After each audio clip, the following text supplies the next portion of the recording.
Hey guys, how's it going? Today on the Legacy I'm sticking my reversing camera in because I've been driving without it now for like a couple weeks, and man, I've been tuned to needing it because I've seriously noticed a difference in my parking. So that's what I'm going to do today. I'm going to get that done. So I'm going to put my camera right, you can see this, right here. Don't know if you can see it on the camera, but there's actually an outline just here on the plastic where the OEM factory reversing camera would go. So I'm going to put it around this area. I mean, maybe a bit to the right just so it's closer to the center. I'm probably going to put it maybe either there or there. And then for screen, if you follow my YouTube videos, then you'll know what I have. But if this is your first time on my channel and you're not sure what's going on, in my Legacy I've got a Pioneer AVH X8850.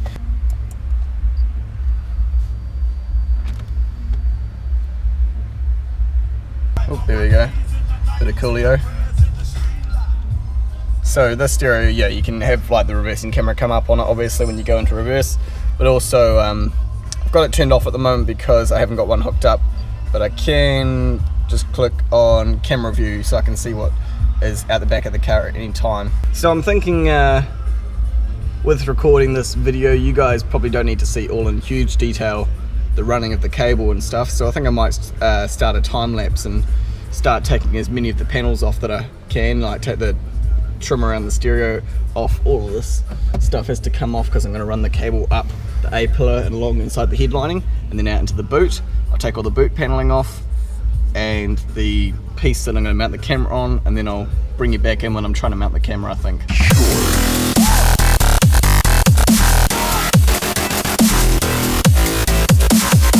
Alright, here's where we're at, guys. Stereo surround is off, A pillar is off, both of the handles up here are out, B pillar off, C pillar off, C and D pillars are off. Got this hanging down a wee bit, grommet is out and loose, all of the boot is off, and the big panel on the back is off. I know I said I might try and do it here, I can't because there's structural pieces there, but there's a big gap here, so I'm going to put it right there.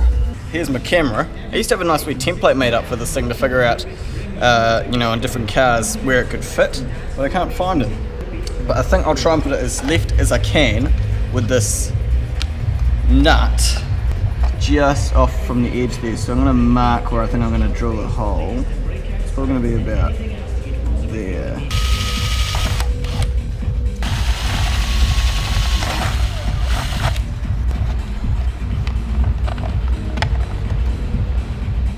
This is a special nut with a side cut out the side of it, piece cut out the side of it, so you can thread it just straight over the cable and then start threading it onto the bolt. That's pointing straight out backwards at the moment, but if I need to angle it in more, I can do that once it's back on the car and got the vision and got the view up on the screen, because if I want to angle this in towards the car more, by turning this, I'll be tightening it anyway rather than loosening it, so it'll be fine. But that's not going anywhere as it is. We'll see what it looks like when I get it all wired up.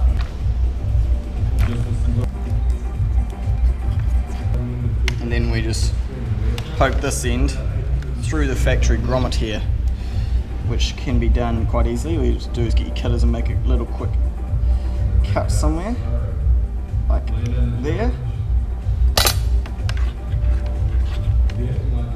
Poke that through. Bada bing, bada bit.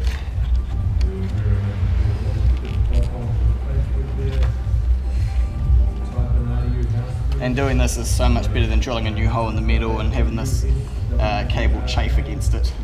Cool, now this can go back on the car.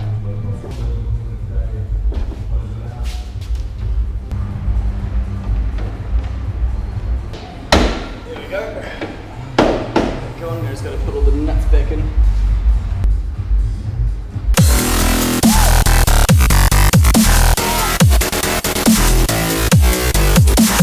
So this wire has got to go through this grommet.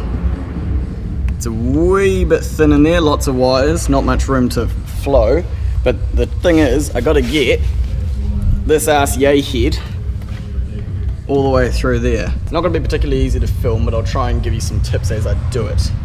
So a big part about installing something to a high quality is running wires in the factory way, you know, like running all the wires through the factory grommets and looming them up and everything like that, that makes a huge difference to like just your total install quality. It's worth its time. So the way I'm getting it through these grommets, and it's the same with door ones, I've got myself a piece of number 8 wire here. This is just like one of my mouse leads I use all the time.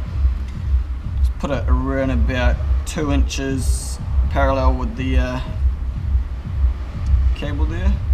RCAs, I like to fold it back, so the RCA is back here and it has like a loop up here, and then I just wrap some good electrical tape quite tightly around it, as tight as possible. You want to be not as tight when you get to the very end, because you don't want to pinch like a kink or a bend or anything in it. So, and then you want to also go about another couple inches past the end of it so that it clings to the wire. Right, there we go. So you can see right there, I've got like, that's the loop there, there's the RCA. I also want to tape off this little red wire, because otherwise that's going to grab on things. Now, this stuff is an installer's best friend when you're trying to get wires through factory locations. CRC 808 silicone spray. You just like spray it on the tape so that it's nice and wet. It's basically lube.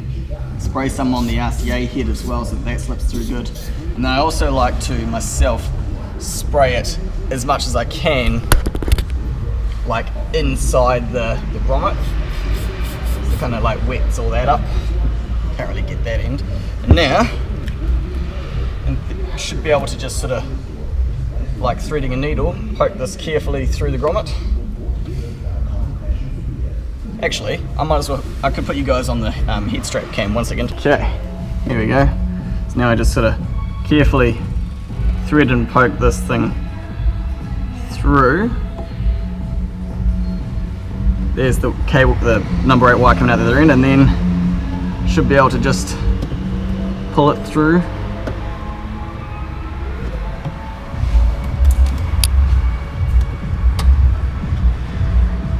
Carefully.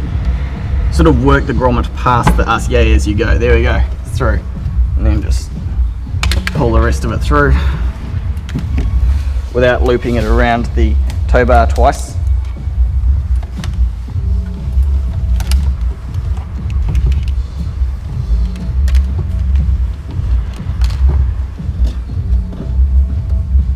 There we go.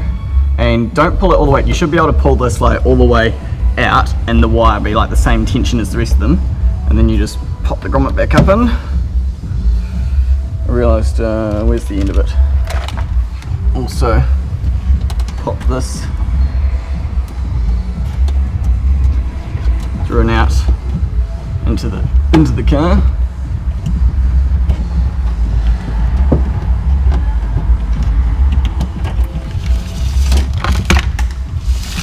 So now that I've got the wire completely done on the bonnet, all I've got to do is put that ground on there. I can run this cable along the head lining all the way up to the front, plug it into the stereo. Back to the time lapse.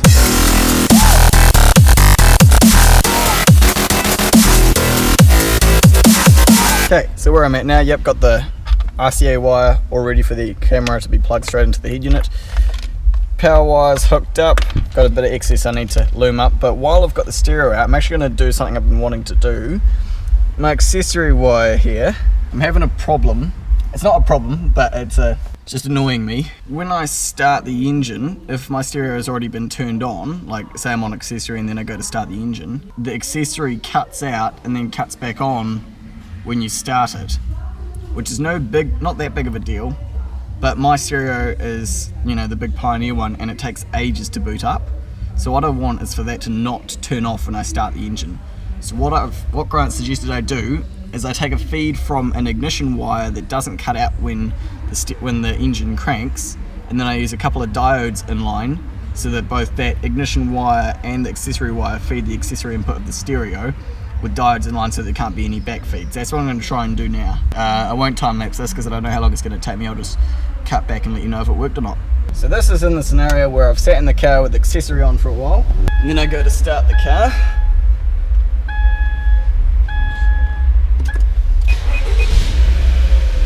Damn it! Didn't work. It must just be dropping down too low or something. even though maybe the voltage stays on, maybe it just drops too much. Start. Yeah, see, it drops down to like 9 or 8 volts. I think the only way that I could make it work is if I had a wire going to the crank wire, but that's probably not very good. That, or I'd have to use a relay to, when crank turns on, allow permanent through to the accessory. Well, since it hasn't worked, guys, I think I might just take it out for safety's sake and just live with it, having to turn it back on each time, because it's annoying, but like, yeah, it hasn't worked. I don't want to try doing anything else. I think I'll just leave it the way it is. Oh well. But the good news is that I got my reversing camera working. That's going cool. And also I need to check that when we put it in reverse, it also works.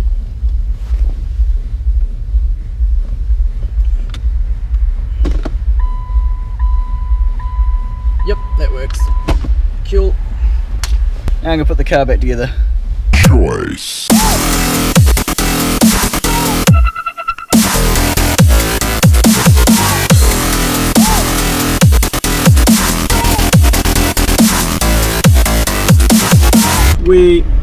Reversing camera works. Parking lines are pretty good, pretty well set up. Obviously you don't always want to like, you know, 100% rely on those for your parking. You want to still use your mirrors, but it's good to be able to see what's actually directly behind the car. It's good for parallel parking and, you know, backing up to curbs and stuff. That works well.